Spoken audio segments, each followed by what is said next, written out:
ఒక పిల్లవాడిని కోర్టు పని ఉంది చూసుకురారా అని పంపించారు తండ్రి గారు. వెళ్ళాడు. ఇంకా పిలవల కోర్టులో 9ంటికి అన్నారు. 10 అయింది పిలవల. అక్కడ కాపులాదారుని అడిగాడు, ఎప్పుడు పిలుస్తారండి? ఏమోనండి 1 గంట కావచ్చేమో అన్నారు. చూసుకున్నాడు, ఇంకా టైం ఉంది కదా, పక్కనే మంచి హోటల్ వాసన వస్తోంది, పోయొద్దాం అనుకున్నాడు. పోయాడు. హోటల్లో ఏదో తిన్నాడు. ఓహో, పక్కనే థియేటర్ ఉంది, సినిమా కూడా రిలీజ్ అయింది, పోయొద్దాం అనుకున్నాడు. సినిమాకి వెళ్ళాడు. సినిమాలో కూర్చున్నాడు. 1:15, 1:30, 2 అయింది. సినిమా పూర్తయింది. అప్పుడు కానీ ఈ మనిషి ఈ లోకంలోకి రాలా. పరిగెత్తాడు కోర్టుకి. పరిగెత్తితే జడ్జి గారు లేరు, ఇంటికి వెళ్ళిపోయారు.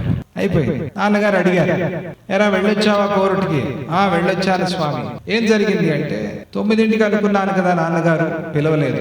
11 అయినా పిలవలే. ఫోన్లే, ఏం చేశారు తర్వాత అంటే, పక్కనే హోటల్కి వెళ్ళాను. ఫోన్లే, హోటల్కి వెళ్తే వెళ్ళావు, ఎప్పుడు పిలిచారు?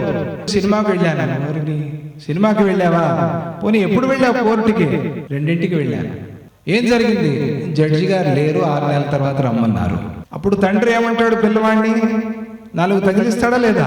అలాగే మనం కూడా భూలోకానికి వచ్చి ధర్మాచరణ చేయకుండా పైకి వెళ్ళామనుకోండి, భగవంతుడు అడుగుతాడు,